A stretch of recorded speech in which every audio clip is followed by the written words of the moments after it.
ഇതാ വഴിയല്ലേ? ആത്തെന്തായിരുന്നു പരിപാടി? അമ്പലത്തിലൊരു വഴിപാടിന്റെ കാര്യം പറഞ്ഞ. വഴിപാടായിരുന്നല്ലോ, നല്ല കാര്യമായിട്ടായിരുന്നല്ലോ. തോന്നിയ ദിവസം പറയുന്നത്. തോന്നിയ ദിവസം കാണിച്ചിട്ട് ആ പാവം ജവാന്റെ ഫോട്ടോയില് മാലിട്ട് ചന്ദനത്തിലെത്തിക്കണോ അല്ലേ? പുരുഷേട്ടനെങ്ങാനും അറിഞ്ഞാ പിള്ളേച്ചന്റെ ഫോട്ടോയില് മാലിട്ട് ചന്ദനത്തിലെത്തിക്കേണ്ടി വരും. വീട്ടിൽ വെച്ച് ചതറിക്കും. നാട്ടുകാരെ വിളിച്ചു കൂട്ടിട്ട് മോൻ എന്ത് കിട്ടും? എനിക്കൊന്നും കിട്ടില്ല, പിള്ളേച്ചന് കിട്ടും. നല്ല അസല് പൊതുക്ക്, വലിയ നിലവിലുള്ള ആളല്ലേ, എല്ലാരും ഒന്ന് അറിയട്ടെ എന്ന്. നീ എന്റെ മാനം കളയരുത്. നിനക്ക് എന്ത് വേണേലും ഞാൻ തരാം. എന്ത് തരും? എന്ത് വേണം? അച്ഛന്റെ കയ്യിൽ നിന്ന് കള്ളക്കണക്കെഴുതി വാങ്ങിച്ച കുരുടിമുക്കിൽ 25 സെന്റ് സ്ഥലം. അയ്യോ മാധവ, അത് അതെ എഴുതി തരൊന്നും വേണ്ട.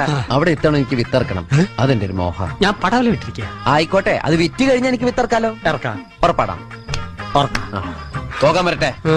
ഇതൊക്കെ മറക്കാതിരിക്കാൻ ഞാനൊന്നും കൂടെ തന്നാലോ? വേണ്ട, ആരും കാണൂല. വേണ്ടെന്നേ. എന്നാ ചാടിക്കോ മോനെ. ഇന്ന് നീ അവിടെ കക്കാൻ കയറരുത്. ഇന്ന് അവിടുന്ന് എന്തെങ്കിലും പോയാൽ നാളെ എന്റെ തലയിലാവും. ഓ, എന്നാ മറ്റന്നാളാവാം. അതിന്റെ പിറ്റേന്ന് എന്റെ തലയിലാവും.